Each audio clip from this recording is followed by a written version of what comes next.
Hello all, welcome to Zite. நம்ம ஏற்கனவே வந்து சாத்தான் குளம் இஷ்யூவை பற்றி நம்ம ஒரு வீடியோ போட்டிருப்போம் டீட்டெயில்டாக நம்ம யூடியூப் சேனலில். ஸோ நான் வந்து சொல்லியிருப்பேன் மார்ச் 30ஆம் தேதி ஜட்ஜ்மெண்ட் வருது.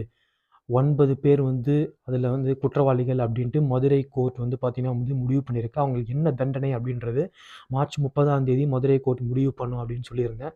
ஆனால் இப்போ ரீசெண்டாக என்ன நியூஸ் வந்துருக்குன்னா, அது ஏப்ரல் 2ஆம் தேதி ஜட்ஜ்மெண்ட் வந்து தள்ளி வச்சிருக்காங்க அப்படின்ற மாதிரி வந்து சொல்லியிருக்காங்க. ஏன்னு பார்த்தீங்கன்னா வந்து அறிக்கை வந்து state government and central government medical reports, அப்புறம் சேலரி சர்டிஃபிகேட்ஸ், அப்புறம் வந்து ஃபினான்ஷியல் ஸ்டேட்மெண்ட்ஸ், இது எல்லாமே வந்து பார்த்தீங்கன்னா வந்து அந்த 9 கன்விக்ட்ஸ்க்கு வந்து பார்த்தோன்னா வந்து state government and central government இன்னும் சப்மிட் பண்ணல அப்படின்ற காரணத்தை முன் வச்சு ஏப்ரல் 2ஆம் தேதி ஒத்தி வச்சிருக்காங்க. ஸோ நம்ம ஏப்ரல் 2ஆம் தேதி என்ன ஜட்ஜ்மெண்ட் வருது அப்படின்றத காத்திருந்து பார்க்கலாம். சப்ஸ்கிரைப் பண்ணாதவங்க சப்ஸ்கிரைப் பண்ணுங்கள். அப்போ தான் கான்டென்ட் க்ரியேஷனுக்கு எனக்கு ஒரு மோட்டிவேஷனாக இருக்கும். இதை பற்றின டீட்டெயில்டு வீடியோ நம்ம யூடியூப் சேனலில் இருக்குது, டிஸ்கிரிப்ஷனில் போடுறேன் நான் லிங்க். தேங்க்யூ.